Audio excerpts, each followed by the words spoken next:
Thank you for joining us. I'm Paul Wilson. And I'm Chris Ehmke. And you're listening to Diesel Performance Podcast. Guys, today we are out in a truck. Yeah. We haven't been in a ride-along in a bit. I love doing ride-alongs. That's right. We get out of the office. Yeah. It's a beautiful fall day here in Northern Illinois. Oh, it's so rare that we have to drive a shitbox on a ride-along either. It's like we've gotten fairly privileged in this aspect of like, do you have something really cool or something brand new? And today falls on, I would say, both, if I'm just being honest. I mean, I think it goes further than that, right? Because as grateful as we are, if you would have thought about, our tenure over at the shop, calibrated power, Duramax tuner, we tuned Duramaxes, we tuned Cummins. We never thought that we'd be in the Ford world, right? No. And about 5-6 years ago, maybe 7 years ago now, we started tinkering in the Fords. I never would have thought when I started at the company that I'd be driving a brand new, newly released 2023 HO 6.7 Powerstroke.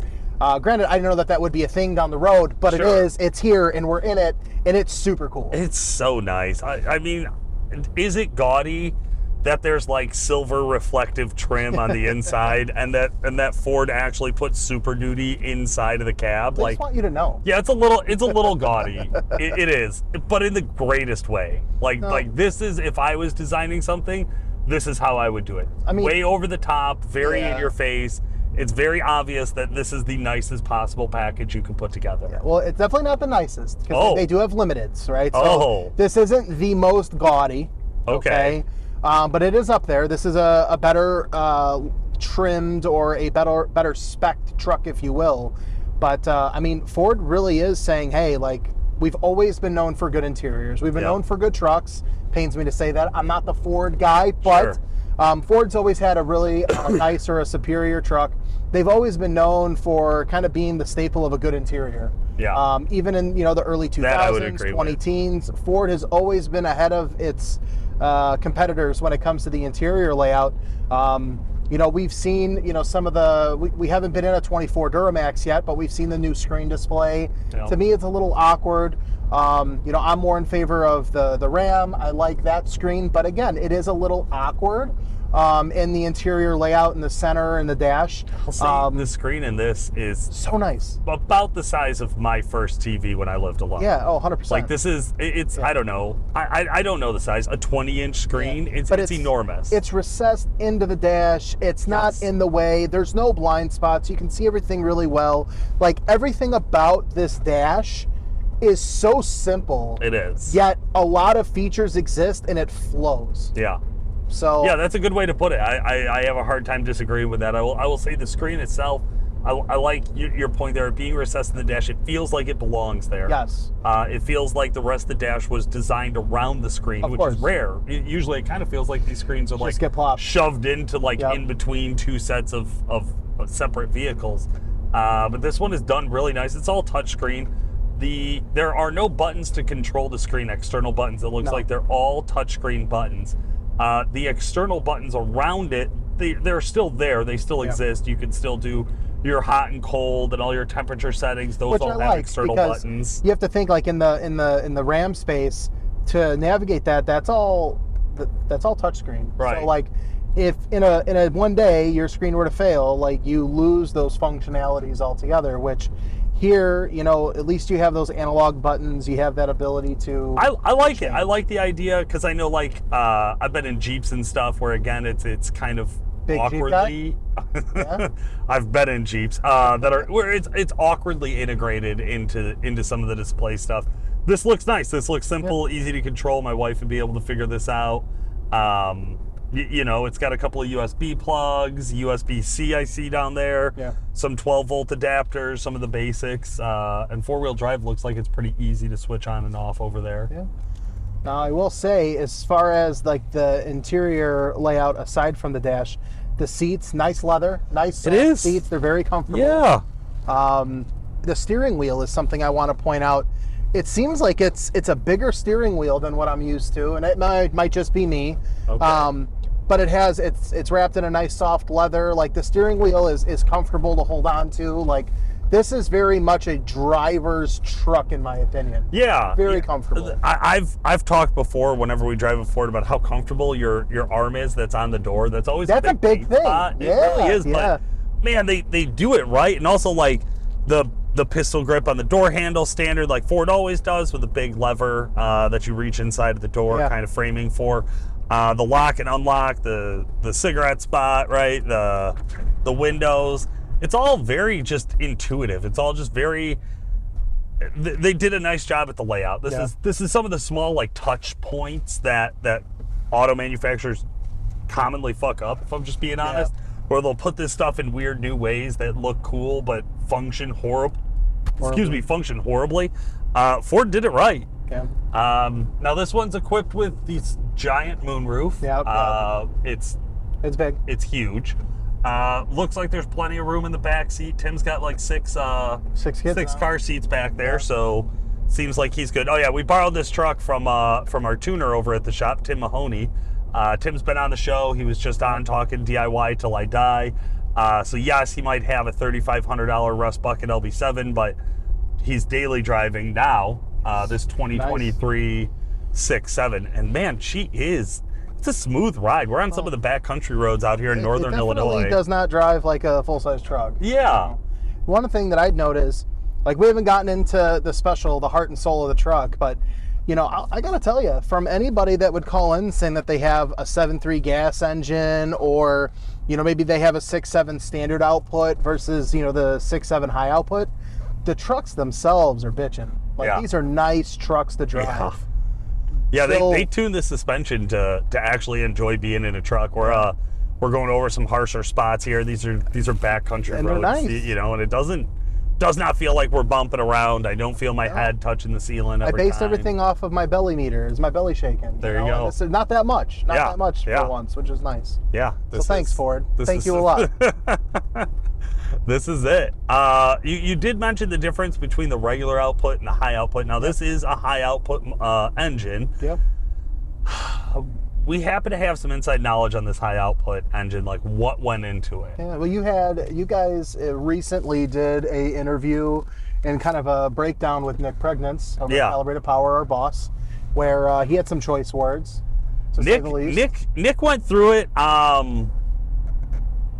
The difference, it seems to be, comes down to the turbocharging system and the factory tuning, would be my guess. Hard to give an exact on that. I can tell you the turbochargers are different. Ford, God, I love Ford for taking swings when it comes to turbocharging. I do feel like because they're doing something new, it's inevitable that it's going to fuck up. But their new thing on the high output motors is they liquid cooled the compressor cover. Okay. So it's this funky looking compressor cover that actually has coolant running through it. So we know liquid cooling works, and we know that if we have colder air in the compressor, we're going to have a better reaction in the combustion. I mean, it makes sense, because I mean, you think about it, as a diesel owner or a diesel head, you know, you always talk about boost pressure and exhaust gas temps. Now, if you were looking at a gasoline engine, and maybe, you know, because we play around with some gas stuff at the shop, and some of the guys there, some of us that play with some of the supercharger stuff, we always talk about intake air temps. Yeah. Well, you're starting to see now, right, when you're talking about liquid cooled compressor covers, Ford is clearly at the cutting edge of intake air temp control.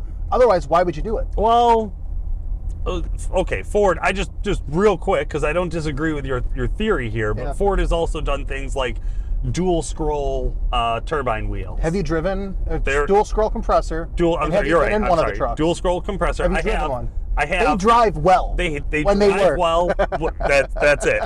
They have reliability issues.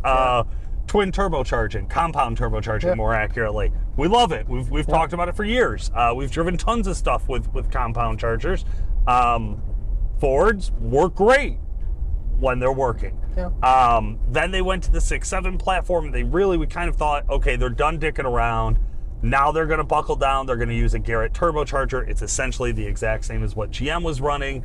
They're going to buckle down. They're just going to do it right. They're going to crank it out. But man, they are not scared of innovation. Taking a swing with this, I have not heard of or know of any reliability issues when it comes to this. I can't imagine that there will be.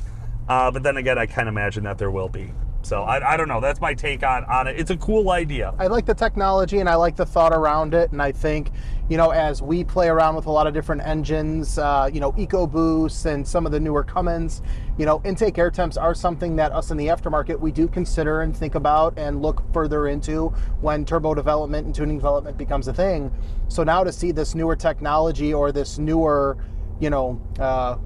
cooling pathway in a sense, I could see it. It makes sense. It'll be cool to see what happens down the road. You could get more power out of less boost. It's a cool idea. Yeah. More power out of less boost. I like that because we're getting more air into the system. It's less stressful, right? Yeah. It's more useful air. It's utilizing more energy in the volume of air that's being ingested into the engine, essentially. Absolutely. Which these things get hot when they're under a load, right? There's no arguing there. But I got to tell you, what everybody wants to know, right? What probably everybody is clicking onto this saying, hey, I don't give a shit about the trim. I don't give a shit about listening to you and Paul talk. I want to know about how the truck feels, right? Yeah. Like that's the $100 million question here. And I got to tell you, we've driven a lot of stock trucks over the years. LMLs, L5Ps, any of the Cummins, any of the Duramaxes, 3-liter Powerstrokes, 3-liter Duramaxes, 2.8s, everything, right? And there's always something that I've noticed on initial takeoff. You toe into the throttle and the truck is just, it's like it's lethargic, right? It's like, hey, the throttle's pressed, but the ECM isn't like telling it to do anything, right? It's like, what's going on here? Think quick. That couldn't be any further from the truth in this thing. It's pretty responsive? Oh man, I'll tell you what. You just touch the throttle and the truck just wants to go. It is so nice. The response is there. It is predictable is probably a good word to put it. Okay. And you pair that with this 10-speed trans. The first gear, second gear, they're a little shorter in these things, but this truck just really gets up and goes, and it's refined. 10-speed trans. I love that you bring up the 10-speed trans. I've heard a lot of people out there saying that Ford built the Duramax 10-speed trans, and that it's the same trans in the L5P as it is in the Fords. Oh, okay.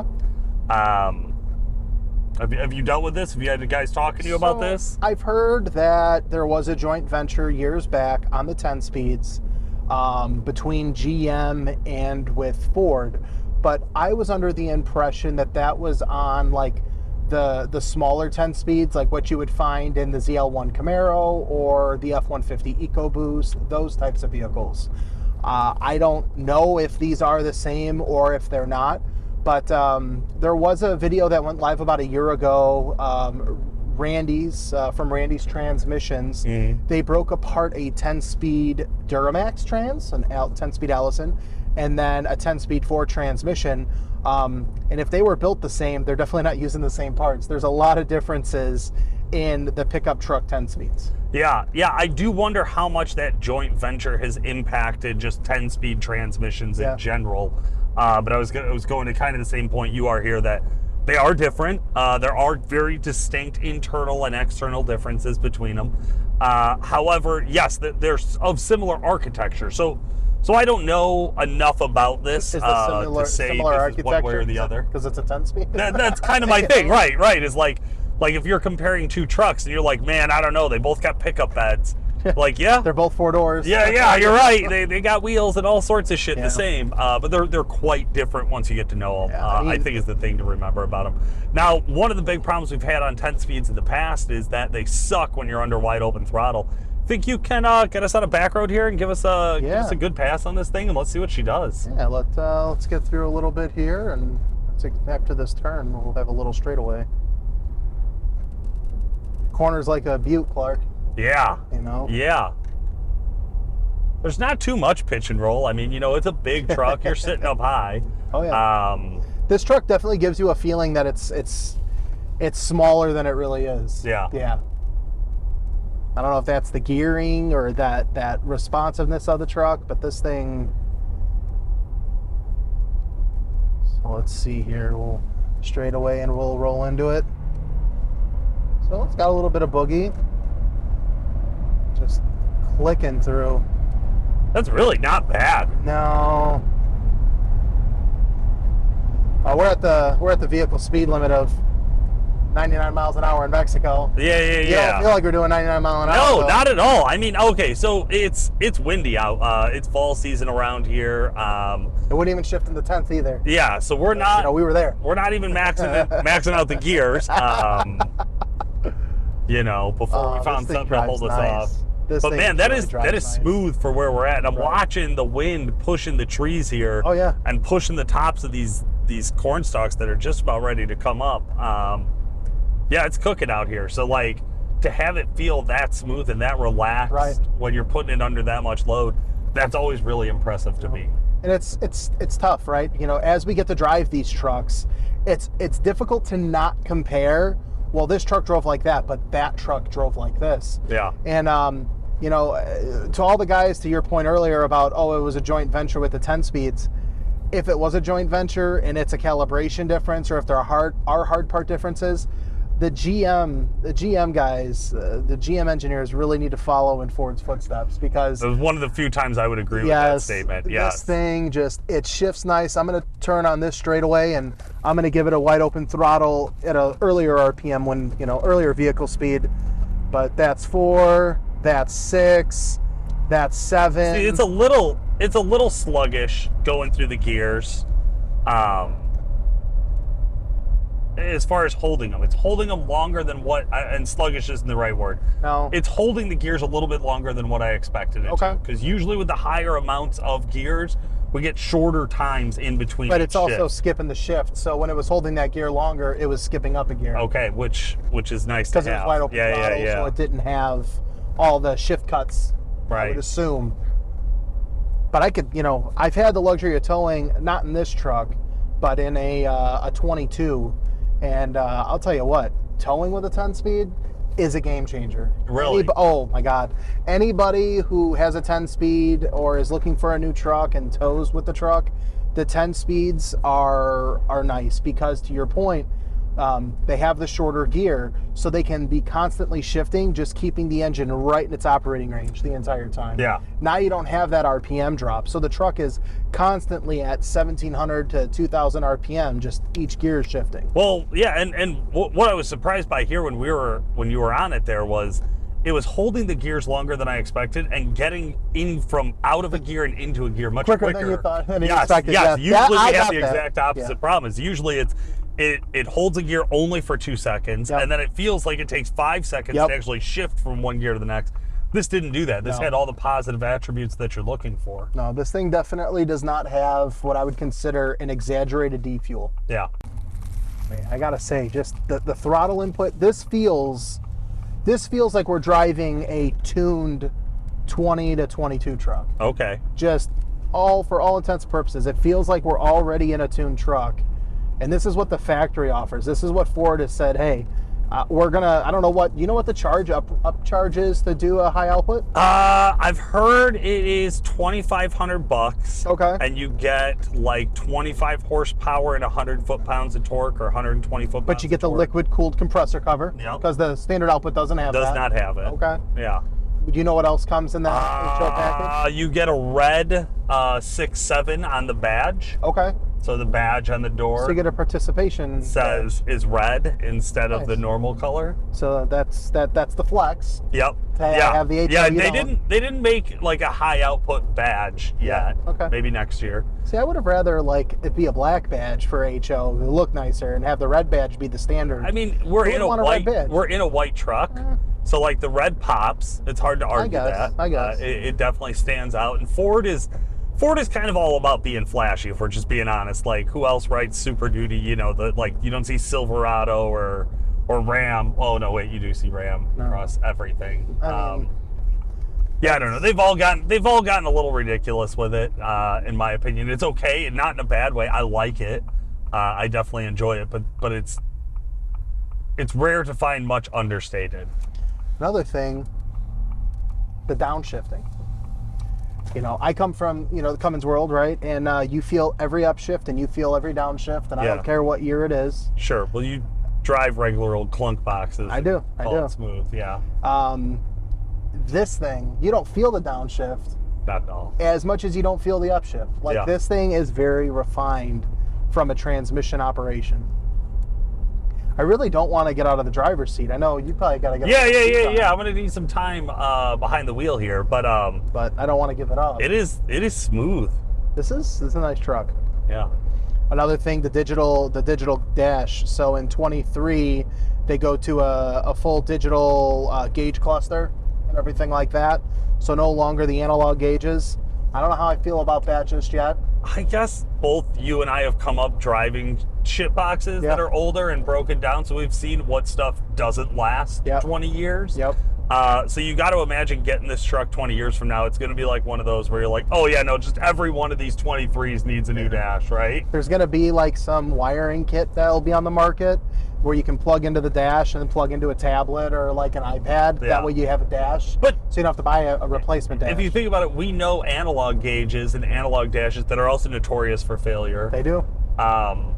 So like if it's digital or if it's analog, you assume 10, 15, 20 years from now, the price of those things hopefully will come down and it'll be readily available. And I mean, or the other reality is like we're doing now, which is hunting junkyards, trying to find, your LLY dash that's only a little cracked instead of smashed. Yeah, pull this thing over. I think I need to get behind the wheel and see what she actually feels like.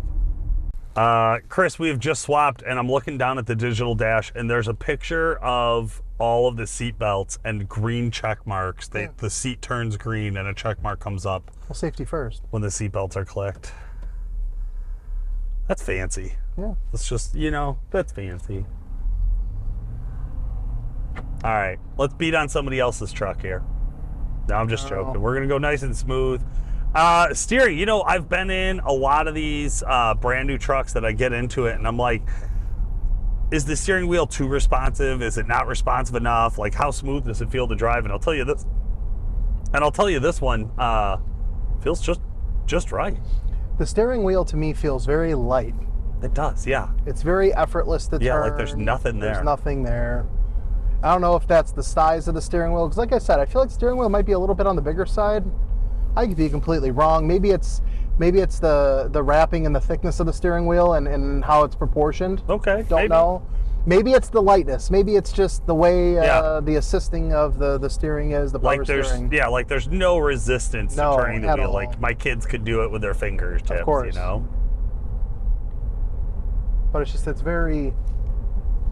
it's not laborsome to drive, is probably the best way for me to put it. All right. Yeah, it's smooth, man. And the throttle takes almost nothing to get it up and going. Like, usually to do 70 miles an hour, you have to actually apply like a good 20% throttle input, right? Because there's just so much weight to these trucks and things like that. But that's not here. I mean... No, here I'm barely resting my foot against it, so there's just the smallest amount of throttle input. My guess would be 5 or 10% throttle input, and it just wants to run 60 miles an hour. And you got one takeoff here, but once you get up to this light, it just, like I said, the truck just... It's like Ford programmed this thing to make it all work together. Yeah. You don't feel like this truck is fighting itself in any way to do anything. No, in a very effortless way. It's smooth. I'm over here on the driver's side now. There's a few more buttons. The steering wheel buttons, man, they have packed, I'll just say in my opinion, too many goddamn buttons onto the steering wheel. I'd have to sit through a night class or two to try to figure out what all of these things do. I certainly wouldn't try to do it while I'm driving. Well, you see, one's for cruise control. Then you set it. Then you got volume. And that's it. What else do you need? But I don't think you need anything else. What else do you need? You got the wife muter, and you got the the luxury mode. All right, probably 40-50% input. It's quick. It's snappy. Yeah. Yeah, like usually that's the rough spot too, right? Like I know you were testing the wide open throttles. Yeah. That's usually where we find the flaws in the shifting or the big delay down low, which would show you like really kind of exaggerate turbo lag or just under responsive dead pedal, we would normally call it. That mid throttle input, that usually, at least for me, that kind of gives me my baseline of the truck. It's like, okay, if I'm driving it to the limits of what I should, how does it do? Because that's how I'm going to normally drive in traffic. I think you compare the newer trucks, all three, And there's been this stigma around the Fords over the last probably 4 or 5 years where we've driven, this goes back to our 17 F450 that we had at the shop. You drive it stock and you're like, why change anything? It just drives well, right?